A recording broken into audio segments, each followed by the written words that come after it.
Hello and welcome to episode 54 of Fergo and the Freak. I'm that bloke from Rugby League Project, Andrew Ferguson. You can find me on Twitter at AndrewRP, and joining me is Rugby League expert League Freak, who you can find on Twitter at League Freak. How's things, mate? Pretty good. Just been experting in the rugby league field.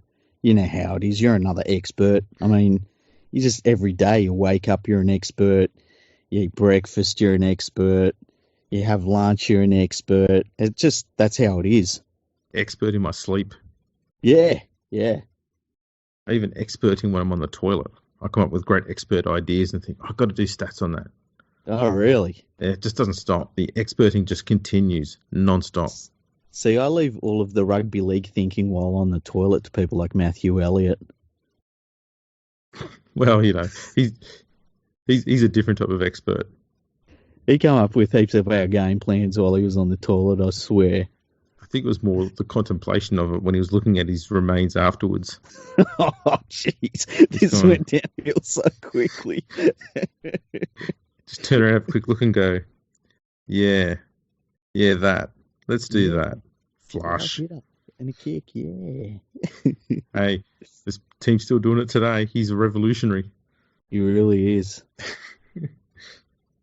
What would Brad Arthur be doing if it wasn't for Matt Arthur? Matt Elliott, yeah, who knows? Brad Arthur, jeez. His record's just getting worse and worse. That's the weird thing. I know they won on the weekend, but his winning percentage goes down every single year he coaches. It's terrible. It's pretty bad. Yeah. Which we can use that as a bit of a dive into what we're going to talk about today, which is a whole heap of stuff. Mm-hmm. But apparently Parramatta are poised to grab the signature of Regan Campbell-Gillard. Your thoughts? Yeah. Look, he started off the season pretty poorly, and it probably took him about 3 months to really get going. The last few weeks, I think he's been pretty good, and he's getting better and better as the season goes on. The thing that worries me about it, and I don't know if it should worry me, it either means that the Panthers feel like they've got someone in the lower grades who they can replace him with pretty easily, or it means that they've got salary cap issues. I feel like it wouldn't be salary cap issues because Maloney's moving on at the end of the year. So maybe they just have the depth in the lower grades and they're happy to get out from under his contract. But I can't imagine that he's on a massive contract. What do you reckon?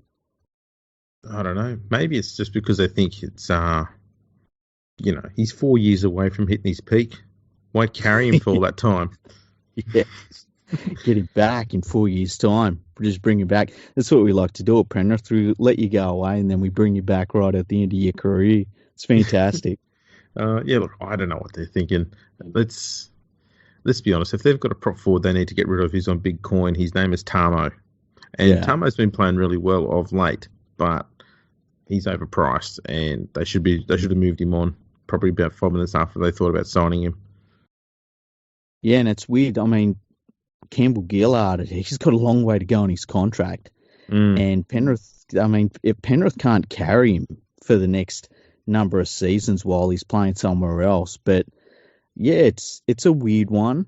But being a Panthers fan, you kind of get used to players signing contracts and then, not fulfilling them, and not through any fault of their own, just because the club usually taps them on the shoulder. So it's just part of the cycle. It's a weird one. I don't understand why they do it, but maybe it's a symptom of them having so many good young juniors that they can do it and get away with it. Do you think they're doing it to free up coin to chase? I think Jai Arrow is on the market and he wants to move to Sydney.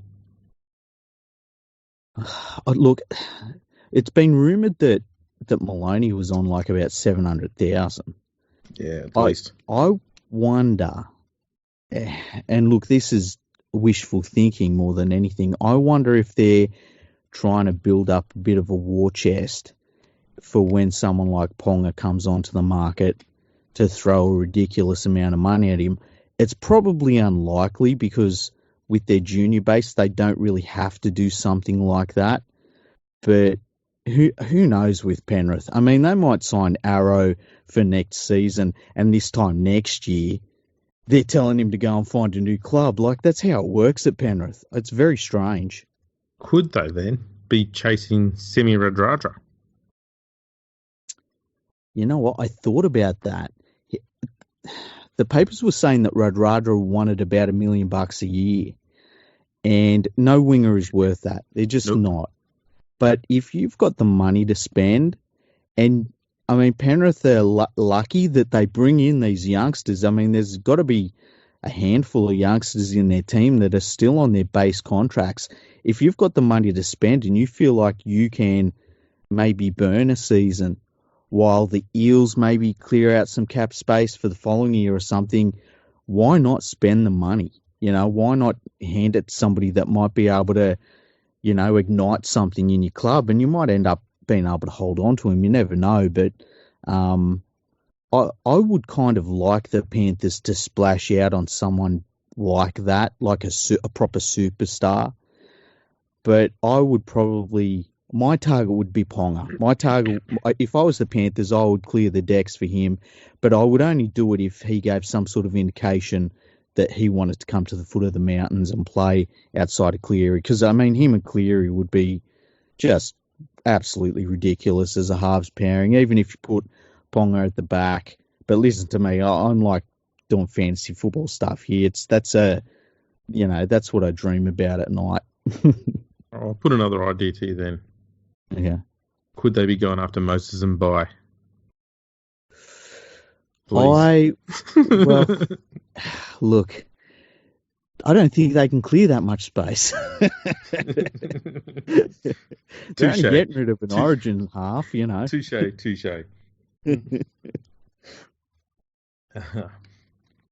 Yes, because there was talk that Radradra was coming back, wasn't there? Yeah, but I mean, they said that he wanted to go back to the Eels and that he wanted to be on $1 million a year. But as the Eels pointed out, I mean, they've got Ferguson, who apparently is on about $500,000, and he's one of the top wingers. I would feel like he's probably on a bit more than $500,000 personally. He'd be on more than that. He'd be on much more than that. But the other thing they've got is Sivo on the other wing, who's got to be on just about nothing and is absolutely, I mean, he's a monster Fijian winger as well. So I don't know that you can justify spending $1 million to bring Radradra back. I'd like to know what the Parramatta cap situation's like. How much have they got tying up in Gutherson, Moses, and Ferguson? Just those three alone must be close to $3 million. It'd be a whack, yeah. It's It'd be throwing another mill at another winger. Jesus Christ. If they were producing youngsters like Penrith does, you might be able to look at something like that and say, well, you know, they're going to rotate the rest of their squad through these young players they bring in, but Parramatta's not like Penrith in that sense, you know, and they tend to be spending all their money re-signing all of these players that are just not that good. Yeah.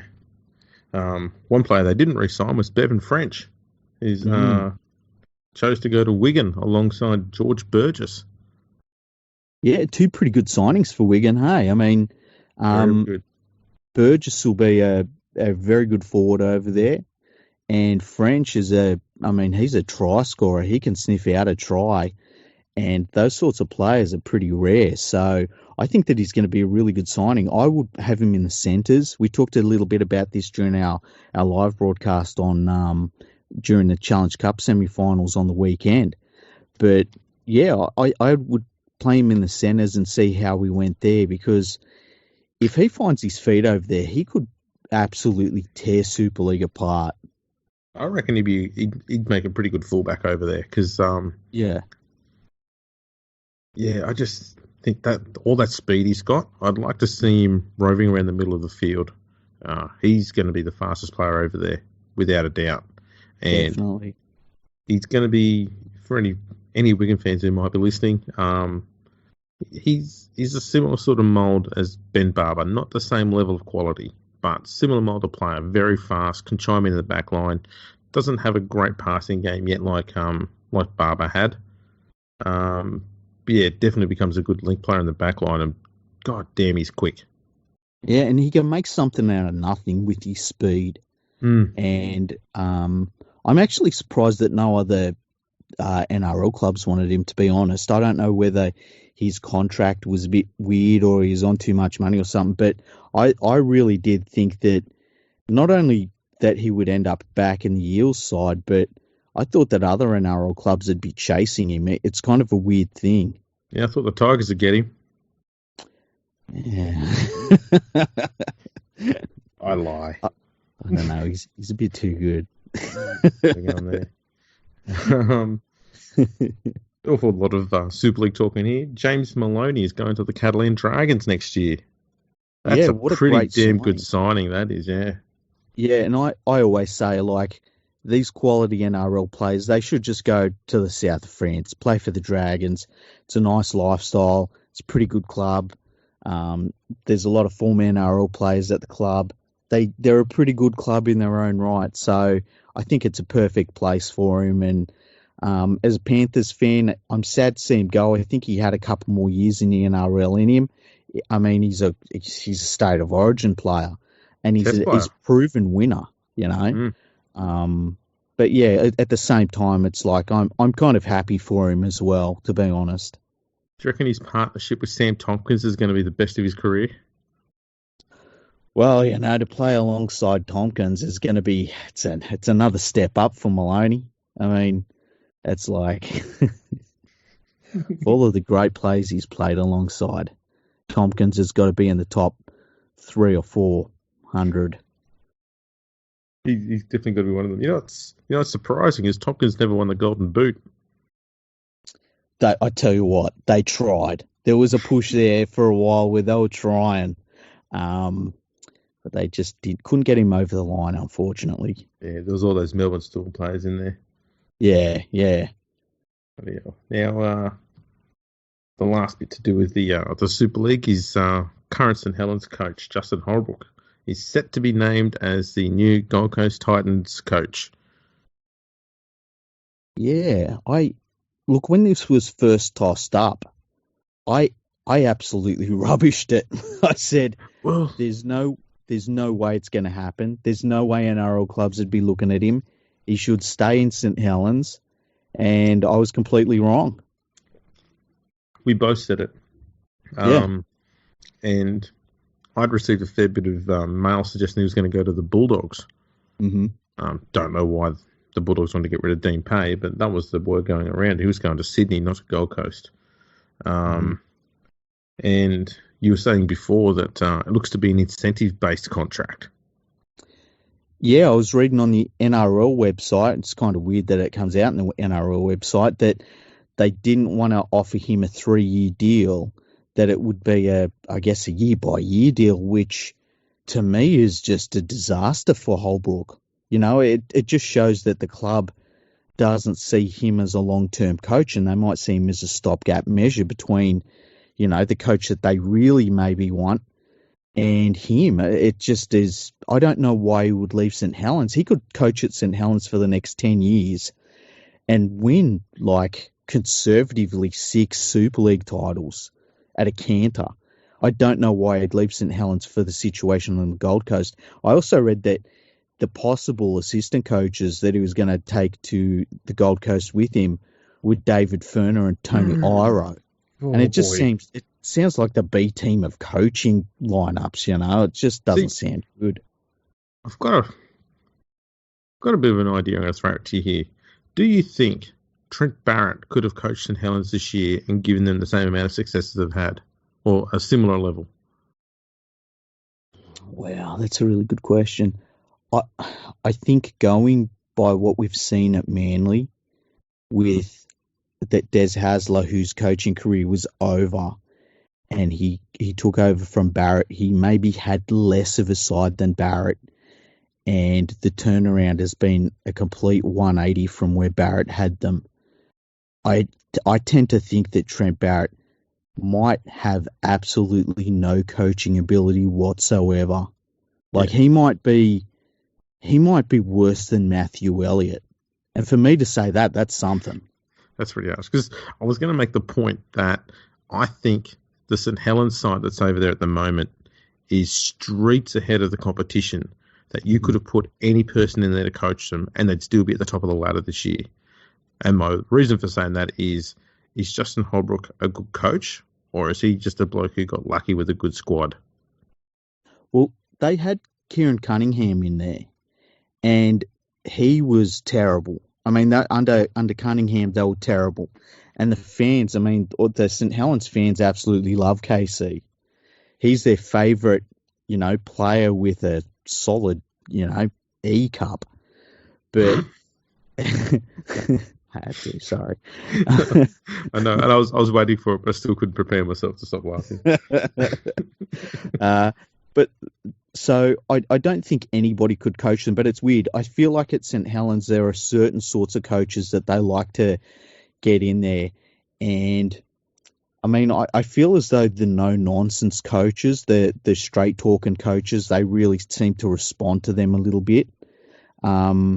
If you look back through their history, those sorts of coaches, they tend to do really well under.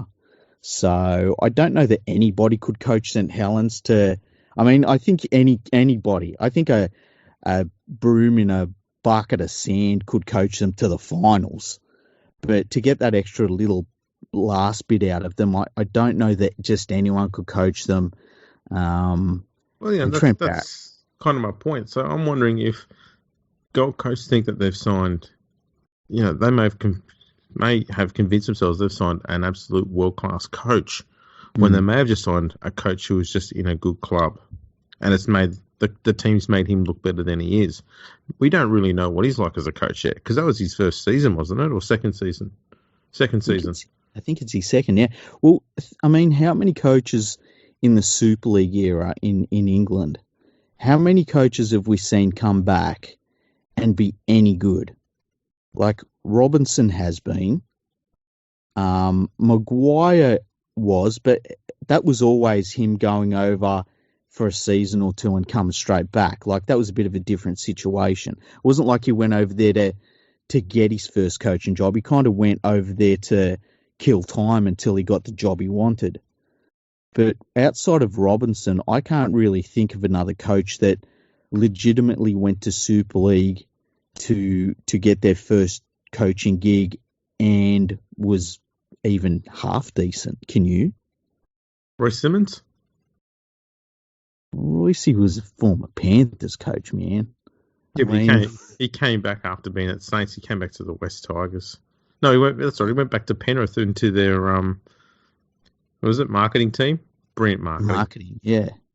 But he wasn't he coaching in England just before he came to Penrith in the 90s? He might have. He you know what? I think you might be right. He might have coached someone weird like Widnes or something. I'm sure it'll be on Rugby League Project, because everything is on Rugby League Project. You're gonna kick yourself, mate. Yeah. He coached Hull FC. Yeah, there you go. 92, 93. There you go. That was pre Gates Hull Thunder Sharks days. Yeah. So yeah, it was a weird era for the club. Yeah, he won 37% of games there, and then came to Penrith and won 42% of games at Penrith. Then went to St. Helens and won 58% of his games there. He just got better every time he moved around. Why haven't Penrith made him coach now? Well, I tell you what, when he was coaching that Panthers side, he had to coach some bludgers. Like, he coached some reserve graders, man. They were terrible. And unfortunately, when he left the club, it was just as the club brought through like this ridiculous number of top-class juniors, and he kind of missed out on them. But yeah, Royce Simmons, love him. Remember when he was on Twitter, how good he was when he was on Twitter? That was fantastic. The best Twitter account there ever was. Yeah, it really was, definitely. Like, I miss him on Twitter. I wish he'd come back to Twitter. Yeah, he was phenomenal. Yeah, the best. Absolutely. What else do we have on here news-wise? Let's see. Robbie Farah. Word on the NRL website is he's set to announce his retirement tomorrow. I think the story come from the fact that the West Tigers have issued a media conference tomorrow, and Robbie Farrell will be in attendance. And I think the media just thought, oh, that means he's going to retire. So I think it'd be funny if he came out and he just said, just wanted to come out and say good day to you. Or... Yeah. Or if he was like, imagine if he come out and he re-signed for like 3 more seasons or something weird. It'd be hilarious. Or he came and says, actually, he is going to retire. He's going to become their media manager. He could become the CEO. Well, that would be a great idea. Actually, he could make his shoe the CEO. The club would be headed in the right direction. Yeah, that would be a step up, eh? Tell you what, the 2 things that jump out at me with this, first of all, like it puts the Tigers in a bad situation in terms of the hooking role, and it seems to have come out the blue. And I wonder why it's come out the blue, because every indication was he was going to play next year. I've said before, I think this is his best season. It's, if he does retire, it's not because he's not playing really good football. What do you think about this? You're a Tigers fan. What are your feelings on this? Well, I was always somewhat expecting him to retire at the end of the year. But I think some of the comments he'd made earlier in the year was that he was going to determine whether he'd play on or not based on what Benji wanted to do. Mm-hmm. So it's like they were just going to go hand in hand into the sunset, really. Yeah. And Benji looked like the one more likely to retire at the end of the year. However, as the season's gone on, Benji's looked pretty decent, and he had his last 2 games. He's actually brought out the step that we haven't seen him do for several years. He's winding back the clock really well. Farah hasn't looked too bad. The only thing Farah's got against him is he's got a long history of back issues, and I wonder if they're starting to catch up on him because, they would not be easy to deal with, especially as you start to get older as well, because he's made this decision before Benji's made a decision.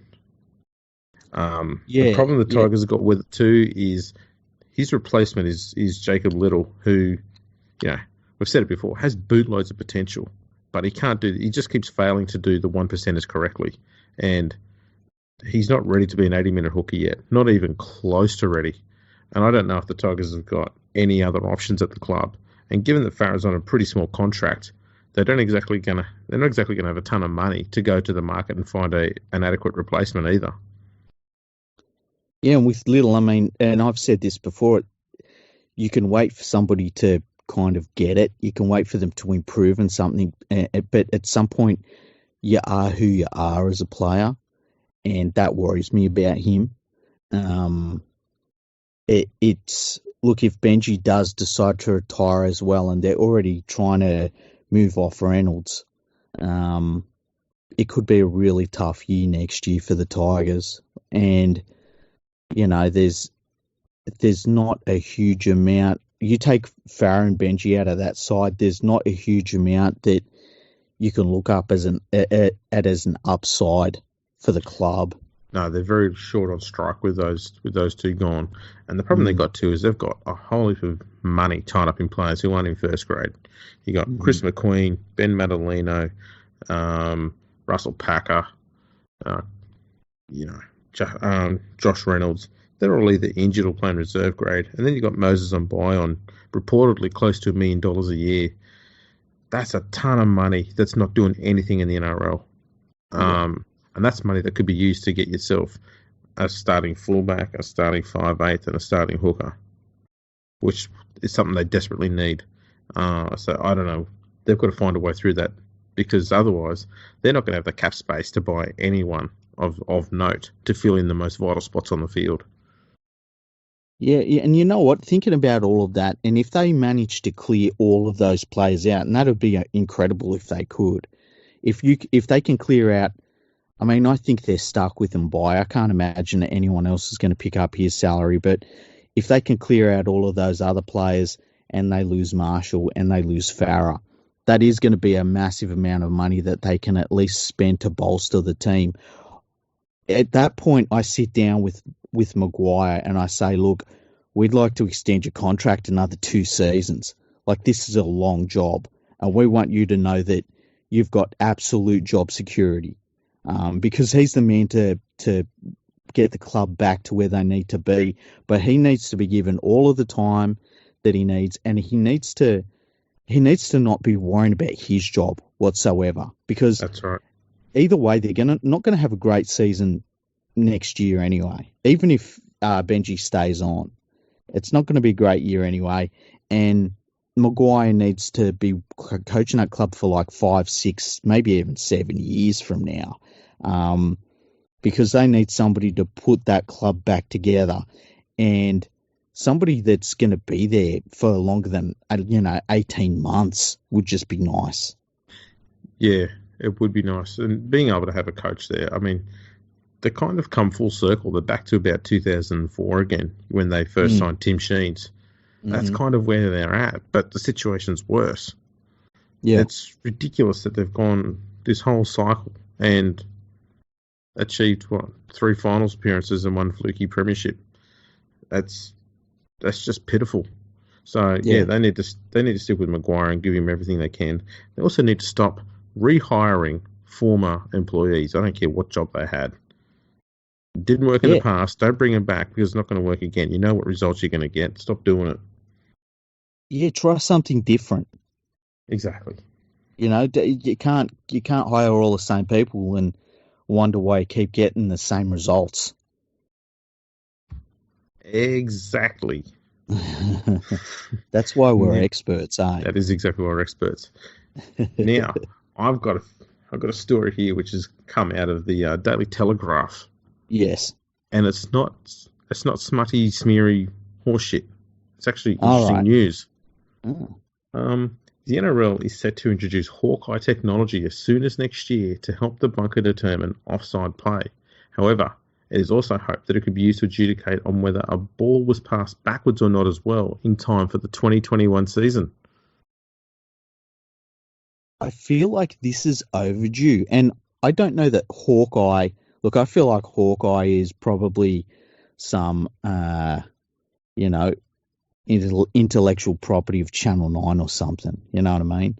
Yeah. I've always wondered why they can't use some sort of computer algorithm that they can put over the top of and look, it's a similar sort of thing, I guess, but more along the lines of, instead of it being a prediction of the ball's trajectory or seeing the path that the ball took, just having a look at the speed of the ball as it was going, as the player was running it forward, because there's that forward momentum, and seeing if there was any acceleration forward on the ball when the ball is passed rather than the ball going back.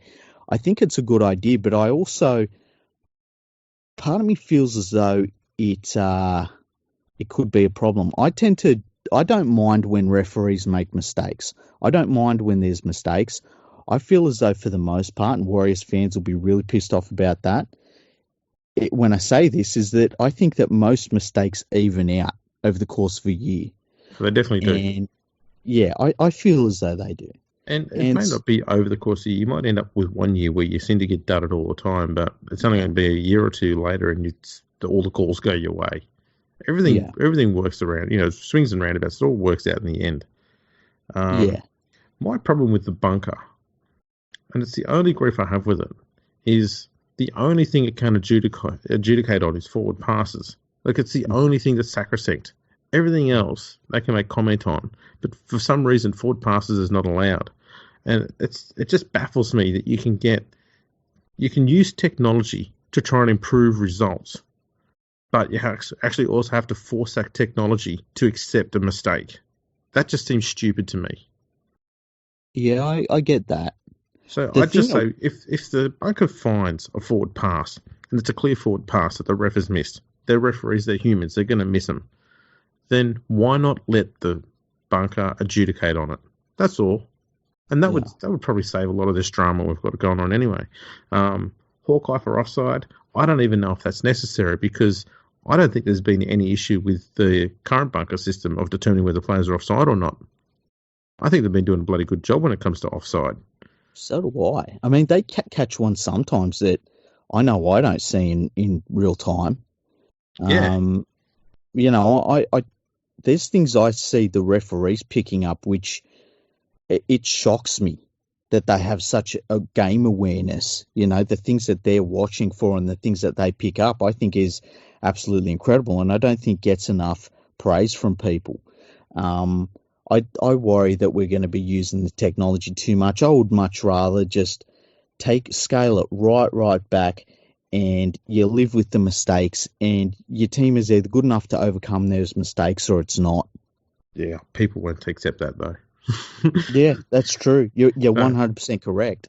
But I worry that, how many more times are we going to go to the video ref now that they're going to be looking at forward passes, and how many forward passes back do you go? Do you have to line up 3 passes in one play and one movement, and then look for the offsides and stuff? It's just I don't like it.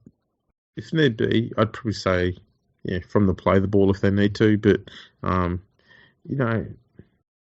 problem they've got is they need to when they need to use the bunker, the referee should just ask the bunker to have a look and just shut up and say nothing.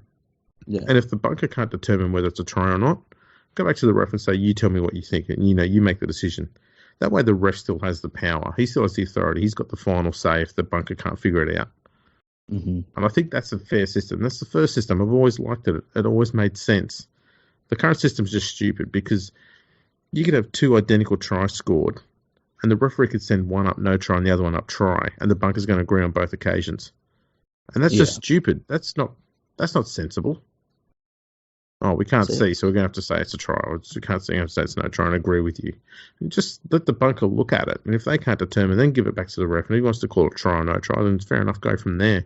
I know it's a pedantic argument, but it adds a bias to the bunker and what they've got to do, which is stupid. The bunker should be free of any commentary. Just, if you need us to help, then so be it. We'll go and have a look. If we can't find out, then we'll send it to you, and you tell us what it is. Simple. Yeah, I get that. I mean, look, I feel as though I come at it from a different tack than most people. I would scale it right back. The only time I would use the bunker is if there was a grounding issue. I think and maybe knock-ons, that sort of stuff. Outside of that, I wouldn't allow the bunker to be used. But I'm from a completely different angle than most people. I can completely understand where somebody would say, look, we've got the technology, let's just look at everything, every single try. I can see that point of view as well, but I'm just at the opposite end of the scale, I guess. No, look, I am completely with you. If I had my own way, I wouldn't even have the bunker. And it's not because I don't like it, but because I just figure people have got to learn to accept the referee's decision.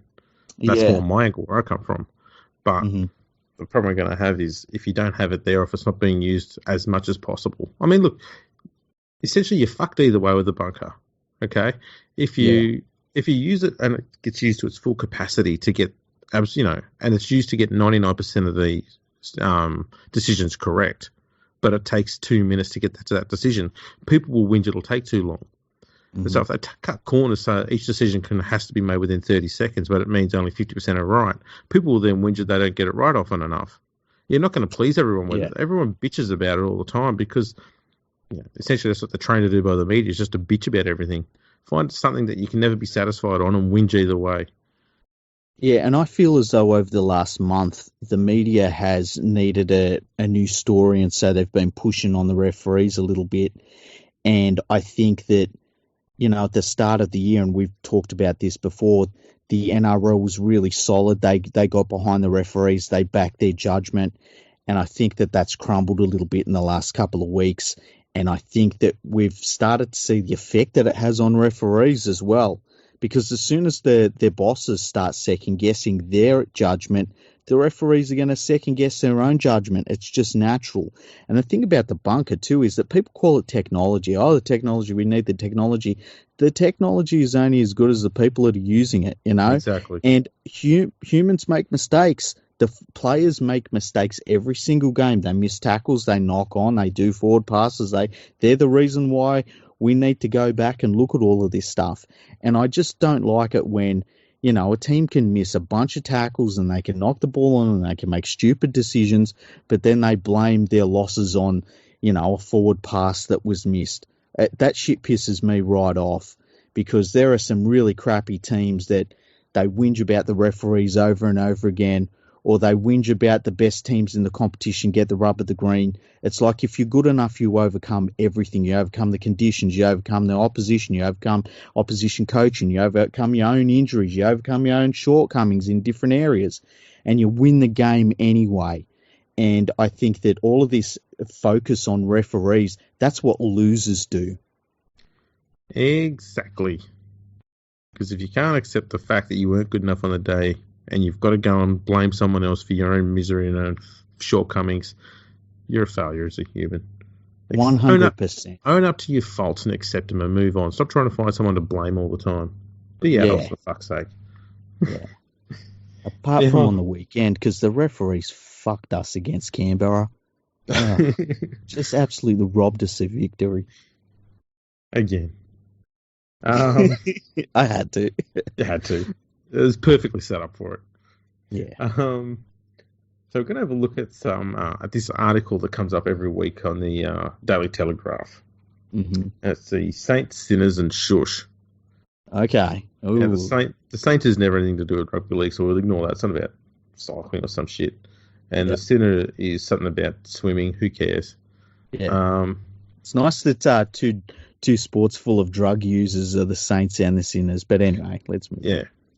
And then comes the real journalism, where they talk a little bit about a story, but they don't reveal the whole thing. Yeah. So what's the point? But anyway, number one, the controversial suspension of Viliami Kikau, the world's greatest second rower, has been dubbed the last straw by fed-up clubs who are banding together to demand a particular NRL administrator be removed from his role. They won't say who. Mm-hmm. So what's the point? Why do they lack the balls to say their name? I know, So, I mean, we're led to believe that one NRL administrator is the one who's determining what acts deserve suspensions and what don't. Is that what they're trying to say here? Yeah, it's kind of weird, isn't it? Like, I see where there was inconsistency, but, what are we going to do? We're going to sack everyone every time somebody makes a mistake. Like, I don't agree with some of the decisions that have been made. I really believe that it all comes back to, as soon as the administration starts to get wobbly knees every time the media puts a little pressure on them, it all starts to cascade down the line. I tend to think that's what it is. Essentially. I mean, let's be honest, okay. They got the kick-out suspension wrong. Yep. They got the on-field refs. They got the sin binning of Ponga wrong. Yep. That should have just been a penalty and move on. Not a penalty try, just a penalty.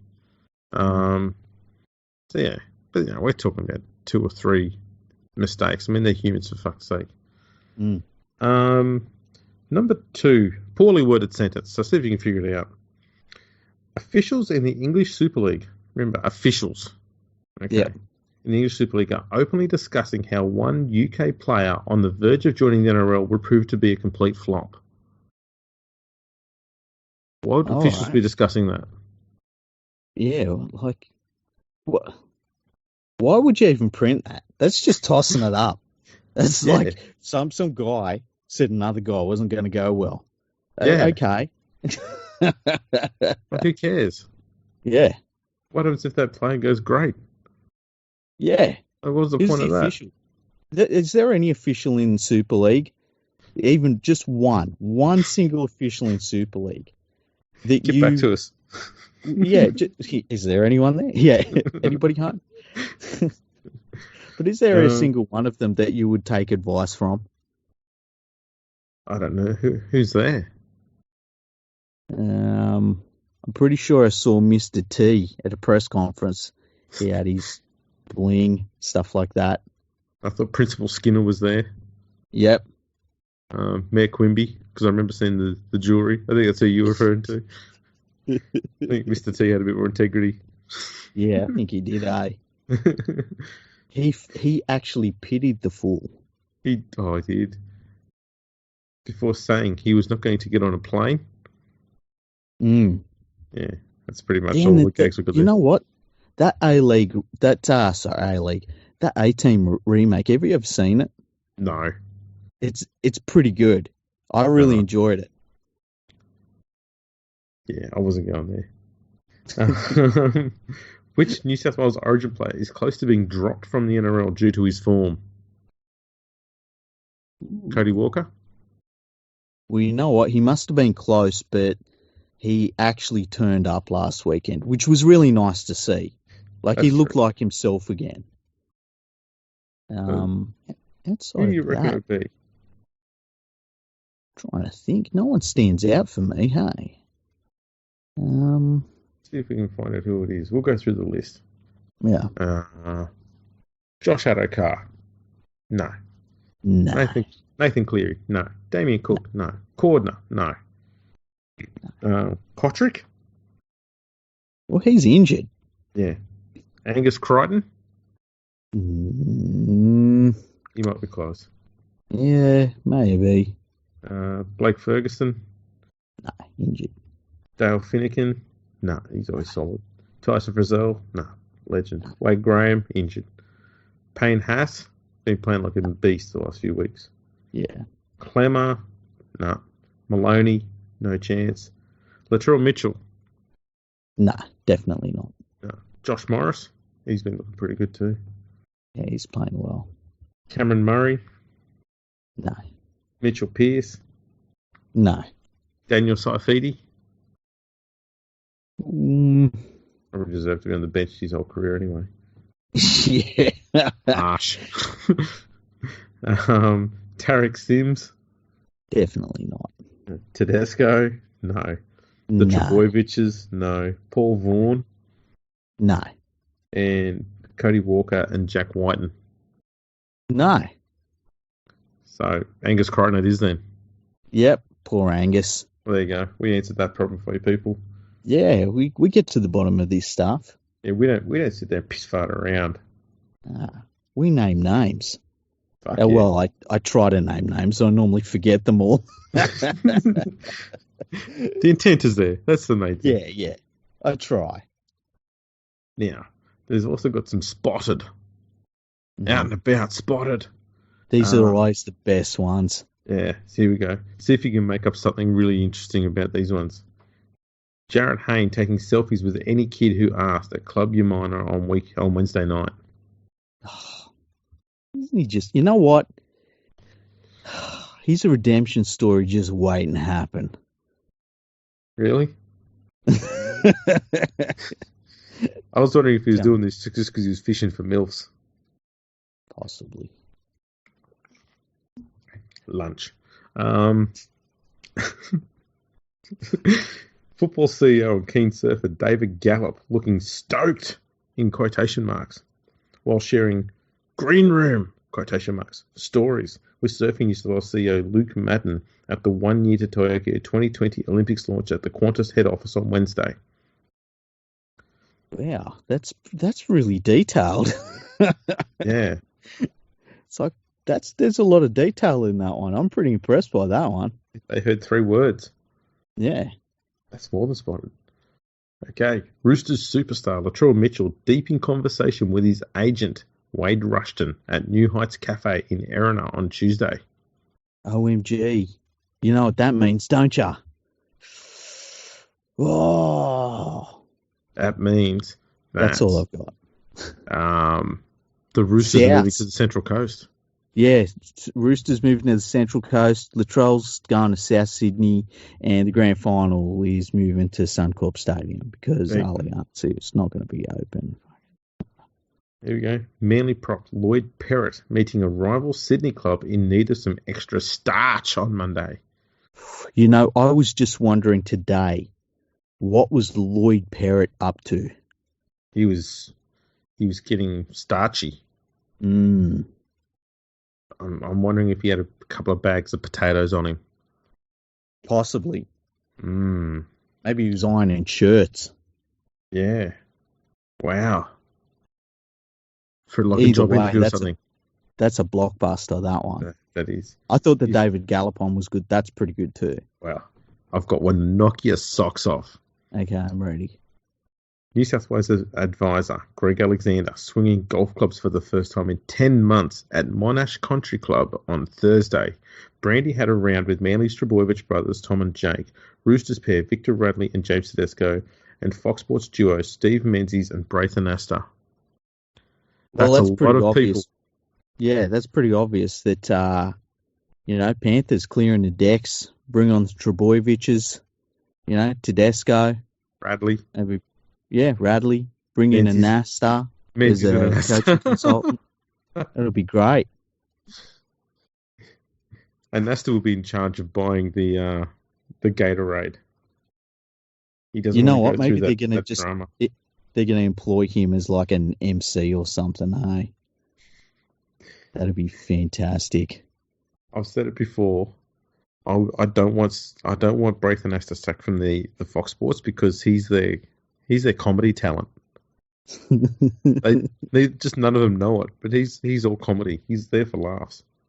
I think he does it on purpose. Hey, he must do. That's why. He knows. That's why I don't hate. He knows what he's doing. He must do. You can't sound that bad on purpose. No. I love Braithen Astor. He's the best. He's the best. Hayden Caesar. Check out this line. Once touted as a future New South Wales Origin player.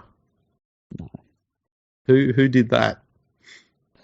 His manager. Revoke their accreditation immediately. Yeah. That sounds like a Bulldog Richie line, hey? Very much so. Once touted as a future New South Wales Origin player, that's never going to get old. Canberra's Aiden Caesar is just days away from being released with a year to run his deal to go and join the UK Super League. You know what? Who's going to sign Aiden Caesar? Over there? Who would sign him? Who would he be good? I mean, he could. You know where he'd play well, really, really well. If he went to the Leeds Rhinos, he would tear up the championship. Hello to anyone in Leeds. Yeah. And goodbye as well. Yeah. Good having you on board. See you later. The Raiders have signed highly rated Wigan Warriors half, the Snoz, for next year, which is why Caesar will be free to accept a deal with former Raiders assistant coach Simon Wolford at Huddersfield.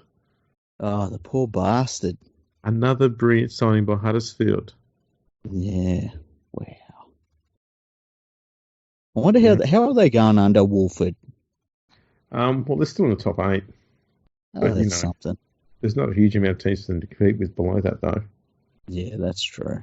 And they always have to go back home to Huddersfield, so, This is what I love about the Super League top 8. Yeah. Huddersfield are 8th on the ladder. They've had 9 wins and 14 losses. Oh, jeez. That's fucked. And they are only 1 win ahead of the last place London Broncos. Wow. That's incredible. That's stupid. It really is. That's super for you, hey? Salford is 7th, and they've had 11 wins and 12 losses. Mm-hmm. Catalans are 6th on the ladder, and they have a points differential of minus 105. Whoa. LFC are 3rd with minus 52. Yeah, but to be fair, that's all I've got. Yeah, I figured that would be it. Yeah. Their coach is pensive too. Oh, mate, intensely pensive.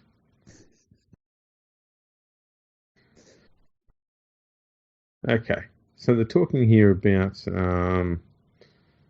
Christian Welch, talking him up. Yeah. Says here, after Christian Welch's appearance on NRL Tonight this week, Matt Shirvington asked the Melbourne Storm forward off camera how he wanted to receive his appearance fee. Now, I didn't know that Shervo was the one dishing out the checks. Yeah, like what the hell? Is he an accountant as well? He's just no, he's just not. So he's dishing out the money. He goes up to him, says, "Listen, how do you want to be paid, Christian?" Wouldn't that be a bit creepy if Matt Shirvington come up to you after an appearance and said, "Hey, Hey, Andrew, how do you want to be paid? Yeah, immediately I'm worried. Yeah, I would be Like, too. like I was saying, I've seen you sprinting. I know what you're packing down there. Just keep your money, mate. I'm not doing it. Oh, shit. um, if you could send the check to the Cancer Council, that would be great, Welch replied. Oh, Now, isn't that wonderful? I would not be surprised if Welch donated his appearance fee to the Cancer Council. That bit Yeah. strikes me as being true. Mm-hmm. Matt Shervington, though, dishing out the cash? Yeah, that seems so strange. That seems wrong, is what that sounds. Yeah. I mean, I know when we pay our guests and we pay them a substantial amount of money, we have our accountants deal with it, you know. We don't even see that money. No, we don't Like, care. we don't see a cent of that money. No, we don't give a fuck. Nah, yeah, it's like, you know, oh, what, a couple of grand? Yeah, whatever. Just take it out of, you know, well, I think I've got it in my jacket pocket. Yeah. Yeah, just don't take the bitcoins. Yeah, exactly. Now, Fox Sports head of television Steve Crawley said, we all know who Steve Crawley is, yeah? Yeah. Yeah, related to Paul, Yeah. the man who looks like an old woman's handbag. Oh, Jesus. We've got a bunch of young men in the game at the moment that don't get the recognition they deserve. And Christian is one of those many who are a credit to their parents and now the game. Given that, you know, Fox Sports has spent an awful lot of time in the last few weeks whinging about refereeing. Yeah. Maybe they could do something to sort of tell these stories. Yeah, I don't know. It would be good if there was somebody in charge of the coverage at Fox Sports in general that could have, I don't know, some sort of influence on that decision. Yeah, because, you know, they have like three or four shows every week where they've got a panel of boring people bitching and moaning about everything. Mm. Maybe just drop one of those and maybe talk about these young kids who are brilliant humans. Just an idea. Yeah, that would be pretty cool. I'd like something like that to happen. Yeah, maybe if Fox Sports got themselves a head of television, he might be the person, or she, if they get a she in there. She'd probably be better, to be honest, given the track record with he's there. Yeah. Ball's in your court, Steve. Go for it, Steve. You've got our backing. And we're a conglomerate here. Here's a story that never existed, but apparently does now. Mm-hmm. I love these ones. Cronulla has contacted Josh Reynolds' management to decline any interest in the West Tigers half. What the hell? He was never linked there. Like, Cronulla never had an interest in him. But the story is now is that the Sharks have now told him that we don't want you, despite the fact that they never did. Yeah, it's like, you know, they're already dealing with Johnson and what to do with him. Yeah. Oh, man. Reynolds had been linked to the Sharks, but they're in no position due to cap restraints. That's why they never approached him. Yeah. So who linked him to the Sharks? Yeah. Some idiot linked him to the Sharks. You can also rule out Penrith as someone interested in Reynolds because they're not spoken to him either. Yeah, what, like, obviously, like, there's one area Penrith are pretty set for, and that's 5'8". You know, we got Maloney, we got the young bloke, and I can't remember his name. He's playing on the weekend. Anyway, he plays really well for them when he comes into the game. They've got Dane Laurie behind him. Like, they've got 1,000,000 5'8". We're sweet. Yeah, it's madness. Now, this is great, this one. Queensland coaching dominoes. The firming of odds that Kevin Walters will be named Gold Coast Titans coach within days puts a spotlight on South Sydney and Wayne Bennett. Bennett has made no secret of his desire to take over as Queensland coach should Walters stand down to take the Titans gig. That's interesting. In the eyes of the Rabbitohs administration, it would be impossible for the 69-year-old coach to look after South, Queensland and England. Yeah. And it's been suggested that Bennett would give up coaching England in order to return to being an Origin coach.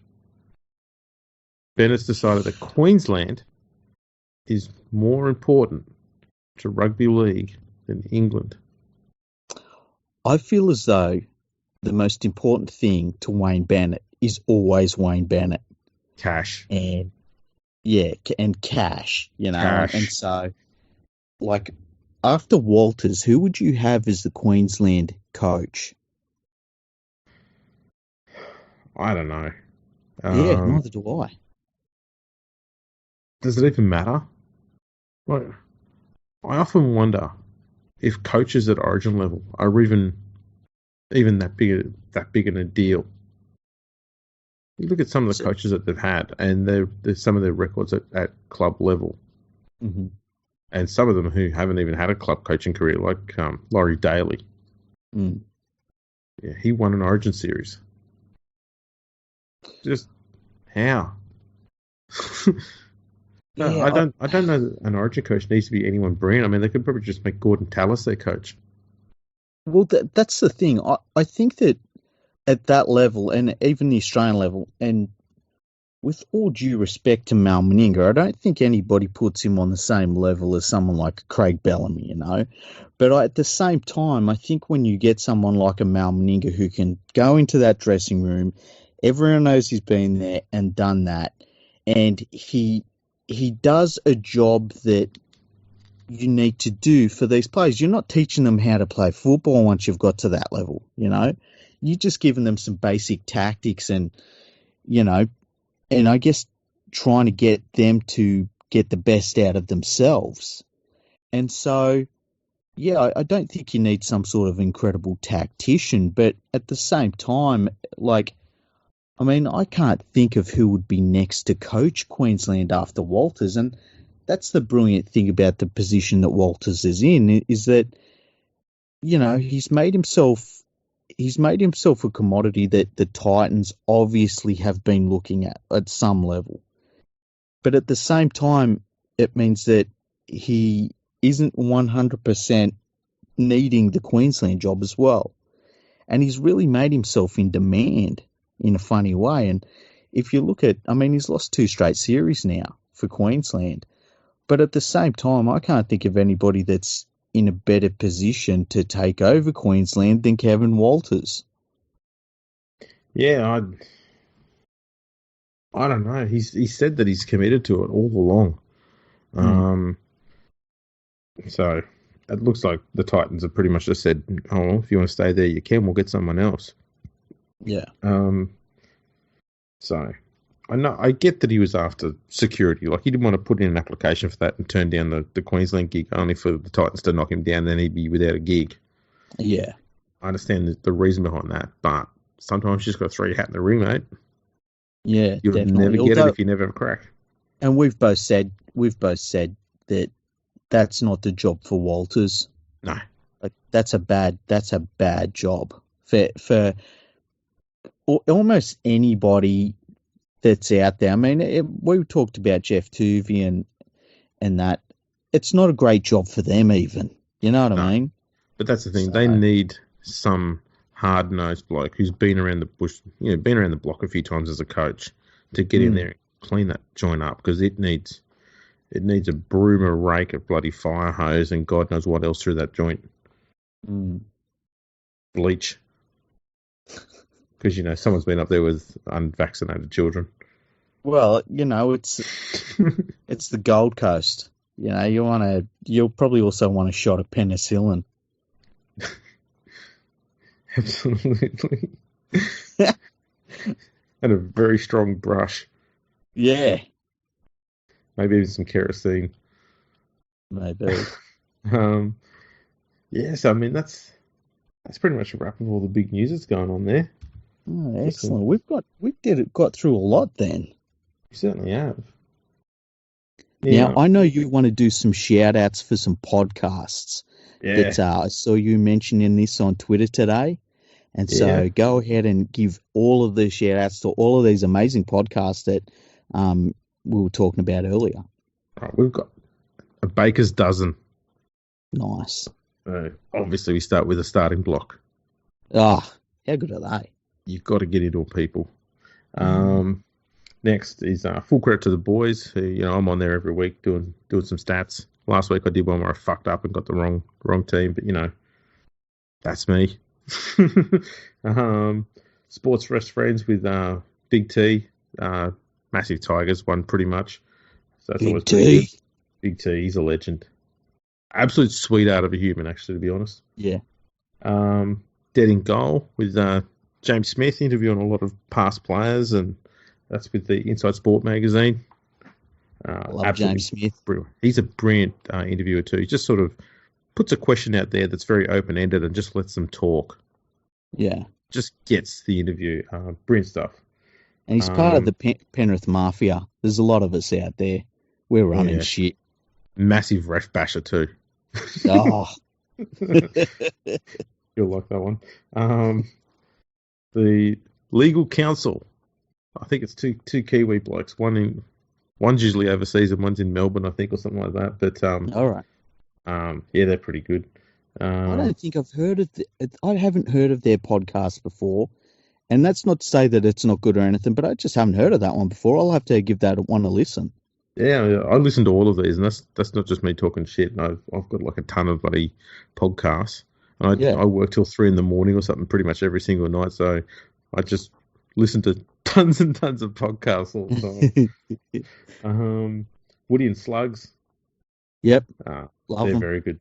Bit of betting talk as well. So if you're a bit of a punter, go and check out Woody and Slugs. Mm-hmm. League Digest. Fantastic. Oh. They are number one history podcast on the game in Australia. Yeah, I know. Big call. We do brilliant history stuff, but we mix it up a bit. Theirs is just 100% history the whole time. Mm-hmm. So that gets them over the line.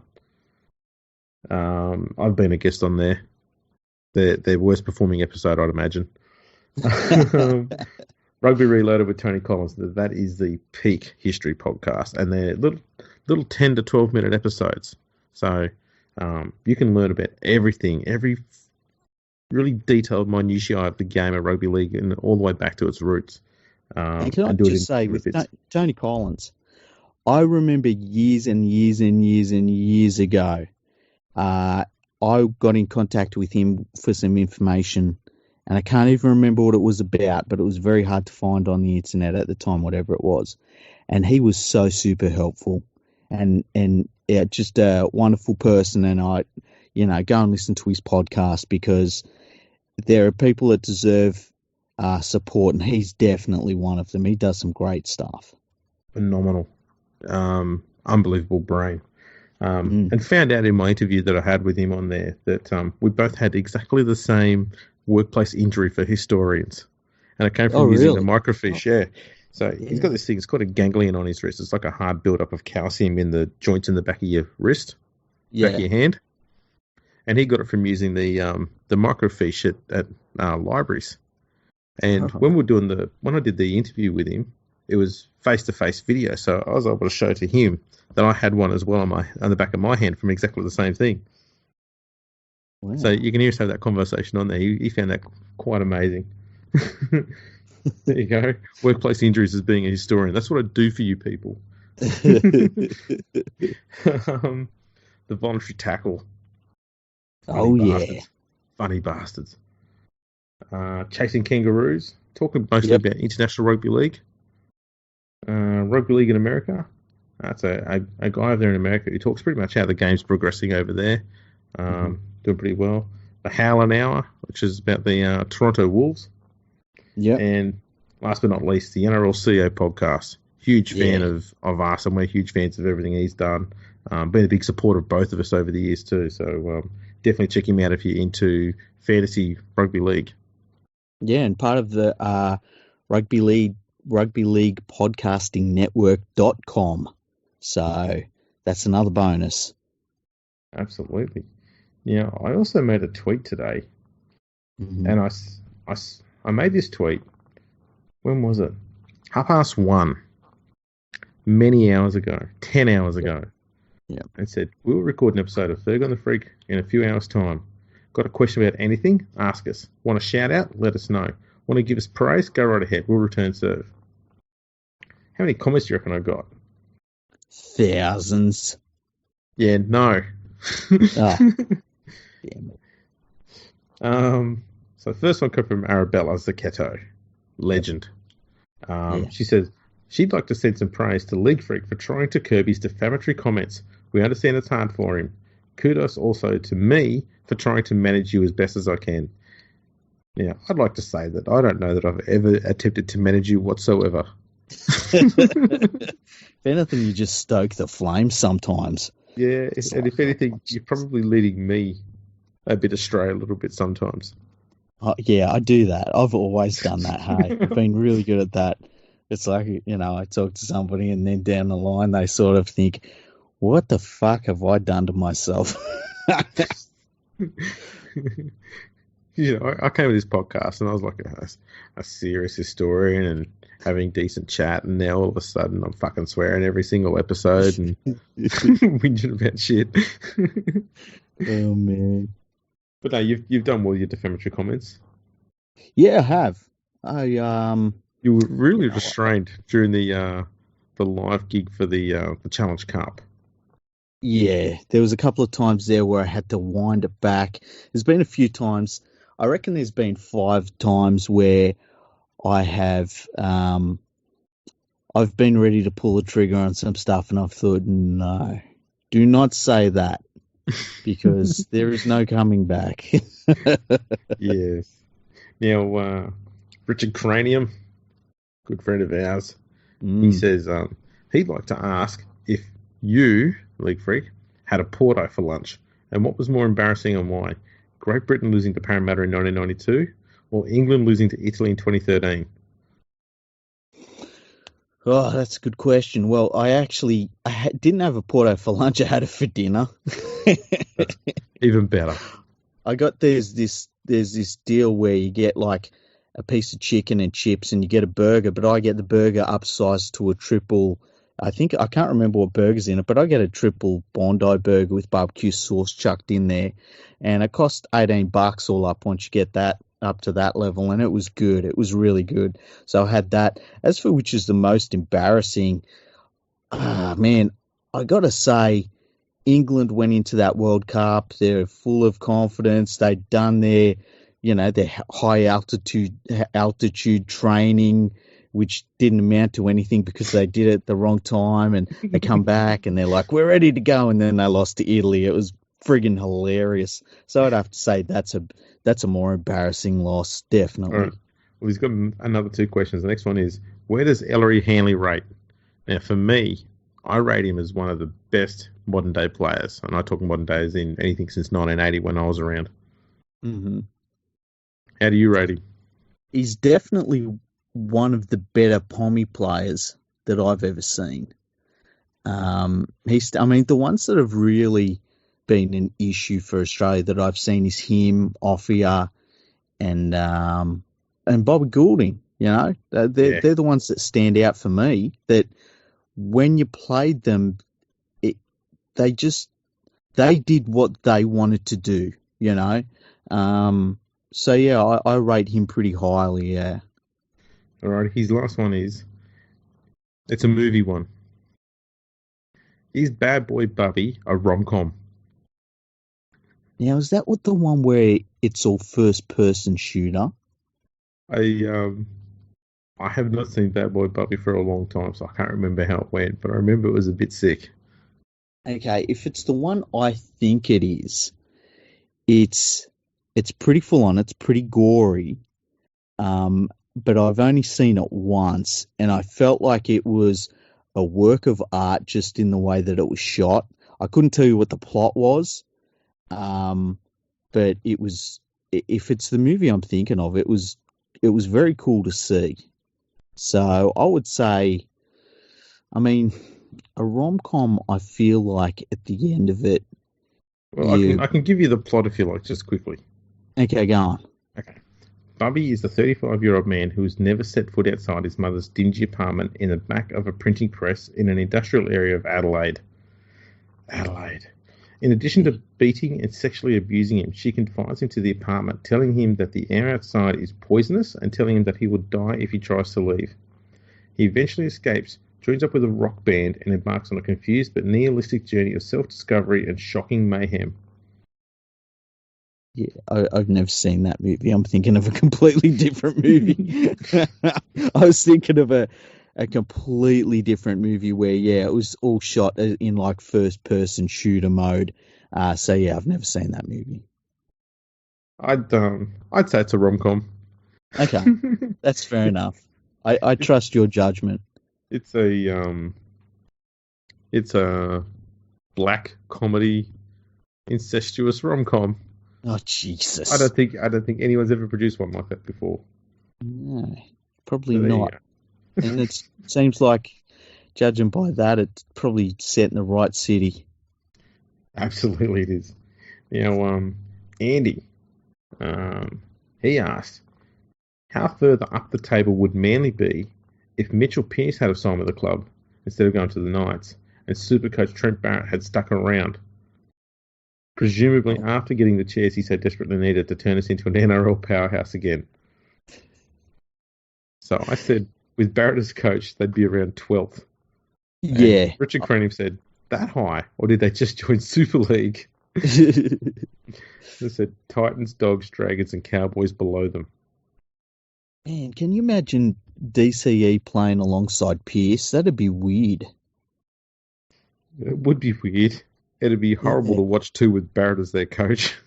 Oh, yes. I mean, jeez. Such a bad coach. They'd be fighting over who gets to do the bomb on the last. Yeah. Until like, Pearce disappears for 60 minutes, goes MIA. He's like bloody... You'd have to send in Rambo to find him. Rambo couldn't find him. No, Rambo just turned up and he was like, look for him, And so Mitchell Pearce would turn into bad boy Bubby trapped inside someone's house. I don't know what that means, but I'm willing to run with it. I can't go outside, it's poisonous. So there we go, that was all the comments. Excellent. Well, I quite enjoyed them. Have we had any emails? This has almost become a comedy spot. No, we've had no. Oh, we got one from Bartram 13, but it was right for one of our more live shows. So he gives us some really good ideas. So yeah, we're going to save those ones. We'll have to do a live show soon. When should we do the next one? Well, we got plans this weekend, so I don't know. We might be able to do something Sunday. We'll see. We'll see who's playing. We might even do one. We could just do a podcast episode one day. Just do it live as well. What do you reckon? Yeah, just a normal podcast. Yeah, that'd be fun. That could be something interesting. Take a leaf out of the Starting Blocks book. Yeah, just like do exactly what they do, but much lower quality. Yeah, absolutely. Because we don't have ads or songs or other people. Exactly. Or anything like that. Exactly. They're the best. Plus, they've got two people with charisma. Our podcast only has one. Give yourself that. You've been doing a lot of heavy lifting here. That's what she said. Actually, it was funny on the last Starting Block. They were talking about glory holes and stuff. And they got to the end of the show and they said, we haven't really mentioned Fergal Freak that much. And Greeno was like, if I know League Freak, he'd be more than happy for us to be talking about glory holes instead. And I got to say, I agree with him completely. I thought that the glory hole talk was absolutely riveting. Yep, absolutely. I thought it was fascinating talk. Good chat. Good chat. Yeah. And that's a damn good chat to bloody end the episode on. Yeah. Greeno and the glory holes. Yeah. I'm gonna go to sleep tonight thinking about that. About Greeno or the glory holes? Or both? A little bit of both. I'll be honest. Both. Yeah. That's going to get Greeno a little bit queasy feeling, but in a probably semi-pleasant manner. Yeah, like he'll be sickened, but I kind of want to hear a little bit more. Yeah, yeah. I'll leave you to work on that one. Oh well, I'll be working on it. Don't you worry. That's what she said. All right, now before we duck off, we'll have to say we've got some bloody exciting guests coming up in the next week. Yeah. So check those out, man. We've got some great stuff coming for you soon. So Very excited. That's why we had to get this lot of nonsense out of the way first, so we can be serious for the next few episodes. Yeah, pretty much. Yeah. So stay tuned for that, and go to YouTube, watch our stuff there, subscribe to us on there, like all the videos. That'd be awesome. Just press play on them and let them run out. You don't have to watch them. Unless you want to watch the unless you want to listen to if you want to be like Nadine and listen to the whole 4-hour episodes, we've got 2 of them up there now. Go for it. I think the last one we did a fair bit of techo talk for about 2 minutes before we started the episode. That was glorious. It was fascinating, and if you get through to about the 2 hour and 15-minute mark, you can hear me trying to set up a very special guest. It's and I do it only for about 20 minutes or so. It's fantastic. Yeah, and in the end, I had to do it. Yeah. We got some new equipment though today, so we should be able to do some new stuff. There's some new things coming up, so I'm very excited. Oh yeah, so check us out, and we'll see you later.